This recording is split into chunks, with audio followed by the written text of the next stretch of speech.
Interesantísimo lo que estás presenciando, una experiencia única, ¿eh?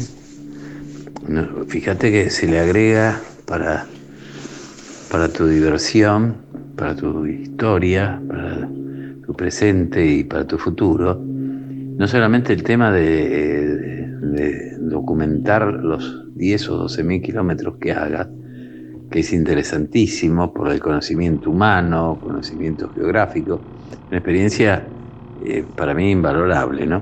Pero encima con un aditamento político, es decir, todo este proceso de Europa, de Rusia, de la guerra, de este delirante contra Ucrania y todo eso, vos estás viendo los coletazos en el mismo teatro de operaciones que nadie te puede contar lo que estás viendo vos, que decís, este es un puesto fronterizo pedorro y está pasando todo esto en los coches que se van y como vos decís con el exceso de equipaje, posiblemente con intención de no volver mientras esté Putin. El mensaje está ahí.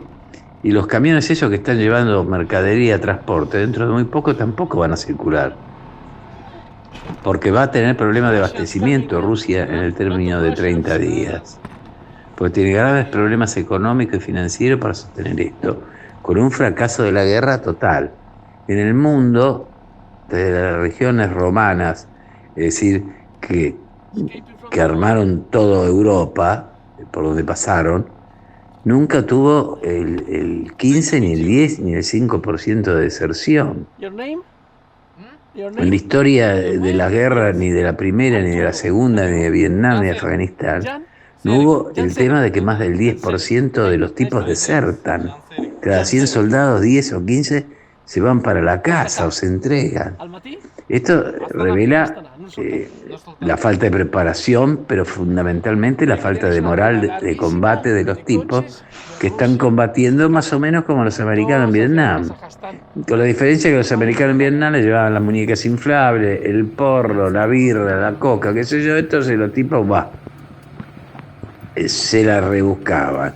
Y como en Irak, pero en Irak la masa de los tipos que llevaron eran hispanos para después darle la ciudadanía, la green card y qué sé yo, el 70% de la tropa era hispanoamericana.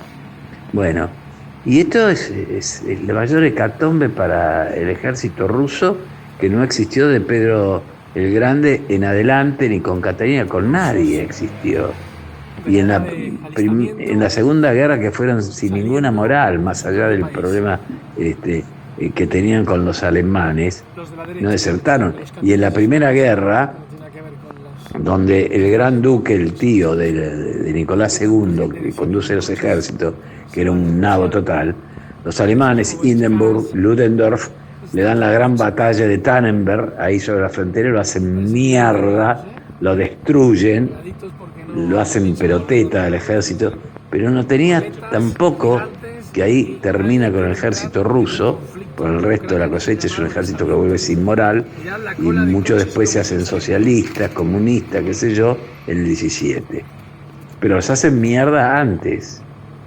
La famosa batalla de Tannenberg que le impulsa a Hindenburg, que pasa a ser el mariscal Hindenburg, ¿no?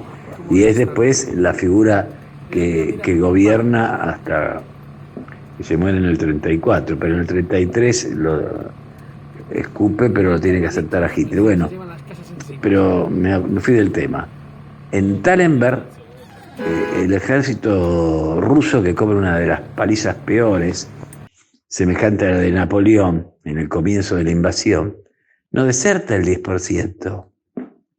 Y ahora sí, y con la tecnología, sacan fotos, han violado, han matado, han chupado, han desaparecido gente, están apareciendo como en la época de los nazis, las tumbas con 10, 20 tipos. Han hecho salvajadas estalinistas, no nazis, estalinistas. Bueno, y la población ya está en otro circuito. Putin no interpretó la realidad de Kosovo, porque los rusos se sienten europeos, igual que los ucranianos. Es decir, cambiaron todo el tema, no comparten casa, no comparten baño, qué sé yo, se hicieron occidentales, pero además siempre fueron europeos. Si no, preguntarle a Pedro II quién se llevó para hacer San Petersburgo. ¿Eh? Bueno, y Catalina, ¿quién se rodeaba? Desde Voltaire a todos los profesores franceses. Entonces, no jodamos. Y Nicolás, ¿con quién se casó? ¿La princesa qué era? ¿Alemana? ¿Del Cáucaso? ¿Mongol? ¿Qué era? ¿Mm? Una experiencia maravillosa para vos. Interesantísima. Sos un verdadero corresponsal de una Europa en crisis, ¿no? Cuando uno ve ahora qué pasa con Italia, que aparece el fascismo, reivindican a Mussolini y a Putin, con alguna pequeña contradicción, pero bueno, Europa está en crisis. No tiene un solo, la última dirigente, te guste o no, era Merkel, que encuadraba acá, y Europa entra en una crisis muy grave, muy grave. No hay uno solo dirigente europea. Las más serias son mujeres, que son la de Finlandia, Suecia y creo que Noruega, las escandinavas. Es decir, las escandinavas, las mujeres, que son muy serias, unos cuadros muy importantes, con un par de ovarios que se le plantaron a Putin y a Erdogan, al turco, que no las quería extorsionar con el tema de la NATO, y que se enfrentaron.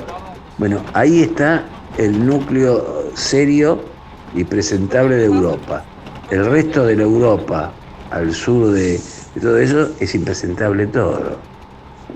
El francesa camino que un pajarito, la inglesa también, una fascista en Italia, un esperpento en España, un nadie en Yugoslavia.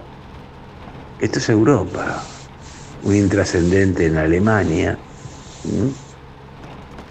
Holanda y Bélgica nunca han marcado el rumbo de Europa, lo han seguido, pero termina ahí. Bueno, la crisis mundial llega a Europa, como la tiene Estados Unidos de cachivache en cachivache, ahora la sufre Europa, es decir, el mundo entra en crisis, porque es Europa, Estados Unidos y América y África, y Medio Oriente, que es un polvorín en manos de todos irresponsables. Es decir, el mensaje de que meteorito que iban a bombardear, a parar, qué sé yo, el próximo va a caer acá y nos va a hacer mierda. Porque estamos para eso, para que nos haga mierda cualquier cosa al mundo, ¿no? Bueno, Pichón, la verdad que es envidiable todo el trabajo que estás haciendo en tu experiencia y donde estás ahora en el momento justo, ¿no? Hay que tratar que no cierren las fronteras y termines en el Cáucaso, porque en el invierno es algo frío. En general, toda esa zona es un poco fresca en invierno, pero si te gusta y no te duele, dale. Pues estate atento, estate atento, porque algo va a pasar. Porque esto a nivel internacional es un escándalo, que la gente se raje del país. Es como la Argentina, pero la Argentina por un tema de quiebra económico se van 700 personas por día, pero es mucho menos que eso. Pero estate atento. Valor y fe, como en las ordenanzas de Felipe II, después decía templanza y castidad, porque Felipe II era un terrible jeropa. Abrazo grande, Pichón. Una experiencia interesantísima, valiosísima. Fuerte abrazo.